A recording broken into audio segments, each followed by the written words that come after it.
Halo guys, selamat datang di channel gue. Kali ini kita bakal belajar materi statistika.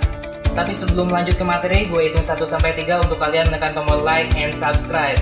1, 2, 3. Enjoy this video.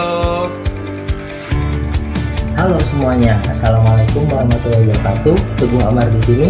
Saya akan membahas mengenai materi dari mata kuliah Desain dan Analisis Eksperimen 1. Sekarang saya akan membahas mengenai desain bujur sangkar Greco-Latin. Nah, seperti sebelumnya kita sudah membahas tentang desain bujur sangkar Latin, desain bujur sangkar Yoden yang merupakan special case dari desain bujur sangkar Latin. Sekarang kita akan masuk ke desain bujur sangkar Greco-Latin. Apa di situ? Nah, desain bujur sangkar Latin ini aku udah tuliskan perbedaan dan persamaannya biar kalian pada bisa membandingkannya. Nah, desain bujur sangkar Greco-Latin ini hampir sama dengan desain bujur sangkar Latin. Namun di sini terdapat Greco atau huruf Yunani. Nah, di sini huruf Greco-nya itu digunakan untuk blok yang ketiga. Nah, desain bujur sangkar Latin kan ada pemblokan ganda. Nah, sekarang untuk Greco-Latin ke bloknya ada 3. Nah, seperti itu kira-kira untuk gambarannya. Jadi desain bujur sangkar Greco-Latin ini merupakan gabungan dari dua desain bujur sangkar Latin yang saling ortogonal. Nah, dengan syaratnya itu ada baris, kolom, dan huruf Latin serta huruf Yunani mempunyai taraf yang sama atau yang disebut dengan M kemarin. Setiap huruf Yunani hanya muncul sekali pada setiap baris, kolom, dan huruf Latin. Bagi yang bingung, huruf Latin di sini adalah melambangkan tentang perlakuannya. Nah, desain ini merupakan perluasan dari desain bujur sangkar Latin dengan jalan pengacakan yang ketiga, yaitu tadi ditambahkan blok ketiga sehingga diperoleh desain bujur sangkar Greco-Latin. Nah, untuk persamaan model linearnya hampir sama seperti desain bujur sangkar Latin, cuman tadi ada penambahan blok yang ketiga. Blok yang ketiga di sini kita sebut dengan psi. Ingat, kalian harus belajar tentang huruf-huruf Yunani ya, karena di sana ada banyak, ada disebut pi, ada kapital P, kemudian ada variasi pi, dan ini adalah psi atau PSI. Tuh. Nah, untuk model linear dari Greco-Latin ini ada YIJKL sama dengan mu ditambah theta I ditambah toi J ditambah omega K ditambah psi L dan ditambah error atau epsilon IJKL. Nah, persamaannya sih sama dengan desain bujur sangkar Latin, itu ada M atau jumlah perlakuan, jumlah blok baris, jumlah blok kolom, dan jumlah blok Yunani tadi adalah sama atau disebut dengan M. Nah, selanjutnya untuk asumsinya sama. Sini ada penambahan untuk blok yang ketiga lah. Nah, jadi untuk persamaannya desain bujur sangkar Latin dan desain bujur sangkar Greco-Latin sama-sama diberi ukuran menurut banyaknya perlakuan. Jadi kalau perlakuannya ada 5, bloknya juga semuanya ada 5. Blok perlakuannya ada 4, semua bloknya ada 4 gitu. Dan untuk notasi kedua desain ini menggunakan huruf Latin. Maksud di sini huruf Latin di sini adalah untuk menggambarkan perlakuan. Nah, untuk lebih jelasnya ada di contoh soal halaman 107 buku sejarah nomor 8. Di sana ada misalkan ada 5 macam komposisi pembuatan batu bata. Nah, ini komposisi disebut dengan blok. Ingat, karena kita tidak menemukan apa yang mau diuji, berarti itu bukan perlakuan. Jadi sini misalkan ada 5 macam komposisi pembuatan batu bata. Ada komposisinya ada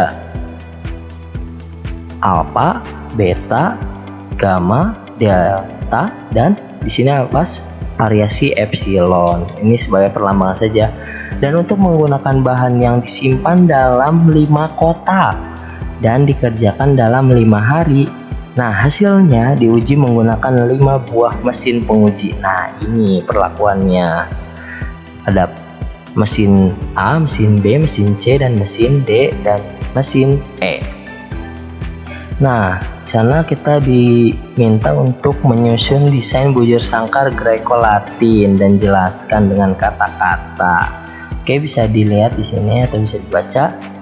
Nah, karena terdapat 4 buah faktor, yaitu baris, kolom, huruf-huruf Latin dan huruf-huruf Grek, serta keempat faktor mempunyai taraf yang sama. Ingat tadi dihitung ada 5, maksudnya sama, banyaknya ada 5.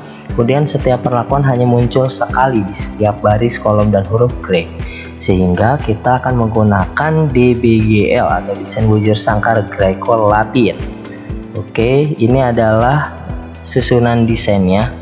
Bisa dilihat di sini. Bagi yang bingung boleh fokuskan sejenak. Nah, di sini aku masukinnya di sini bahwa blok baris adalah kotak dan blok kolom adalah jumlah hari, atau hari 1, 2, 3, 4, 5, dan perlakuannya adalah mesin A, mesin B, mesin C, mesin D, mesin E, serta huruf Greco-Latin sebagai blok ketiga adalah alfa, beta, gamma, delta, dan variasi epsilon. Nah, bisa dibaca lah.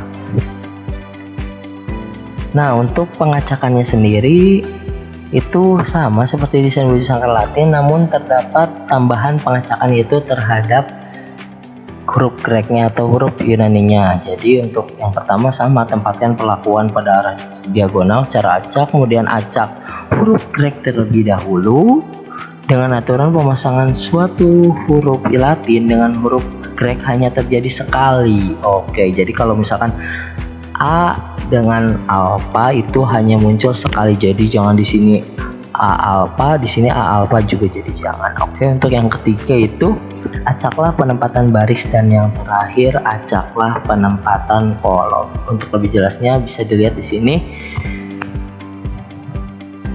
Ya, untuk perlakuan ditempatkan secara diagonal A, B, B, B, B, dan seterusnya. Dan yang kedua adalah penempatan huruf Grek, yaitu alfa, variasi epsilon nih, dan coba dilihat bahwa A alfa tidak akan terjadi lagi.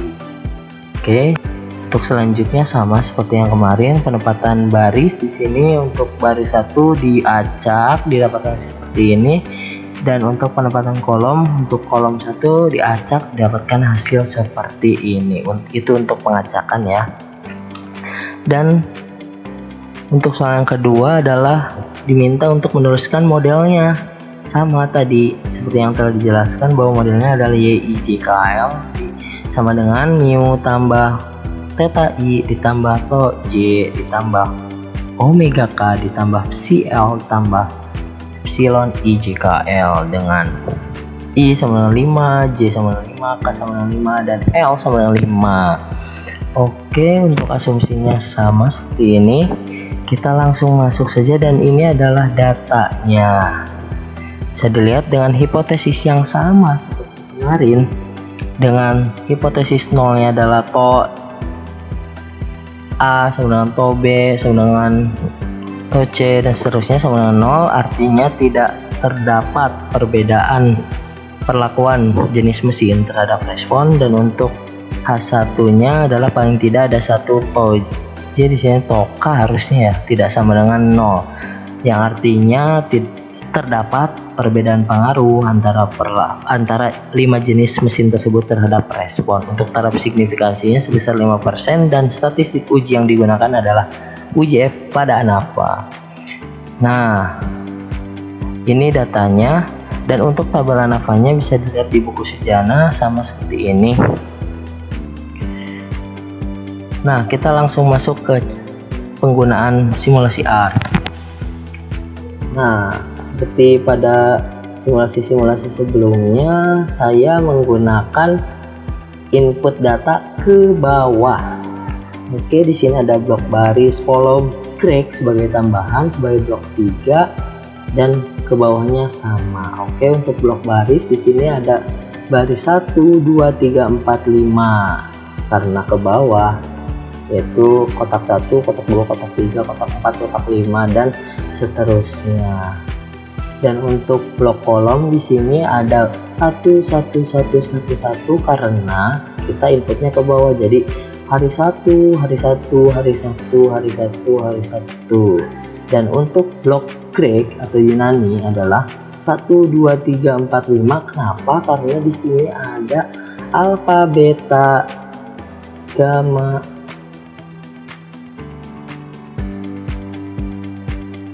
delta, dan variasi epsilon di sini.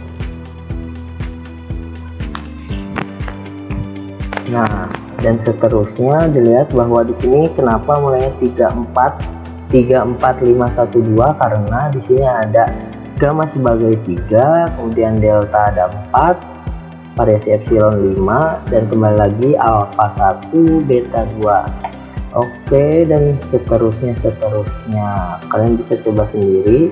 Dan untuk perlakuannya di sini menggunakan sama, yaitu 1 untuk A, 2 untuk B, 3 untuk C, 4 untuk D, dan 5 untuk E.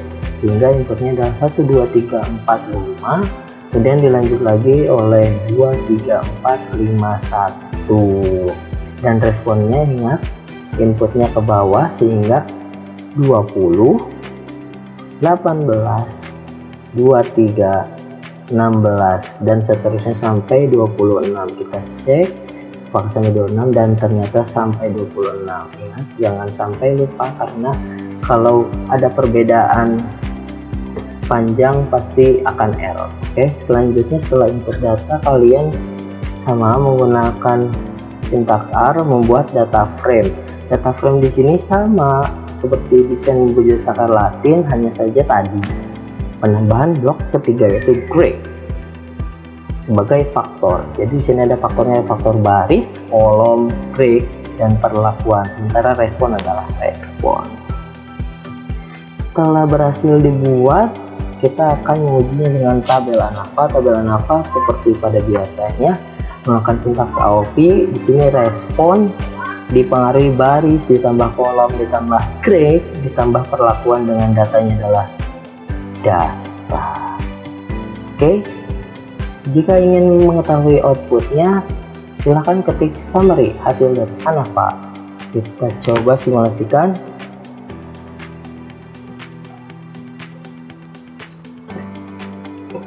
Ya, didapatkan hasil bahwa perlakuan ternyata tidak signifikan. Fokus pada perlakuan karena kita ingin menguji perlakuan.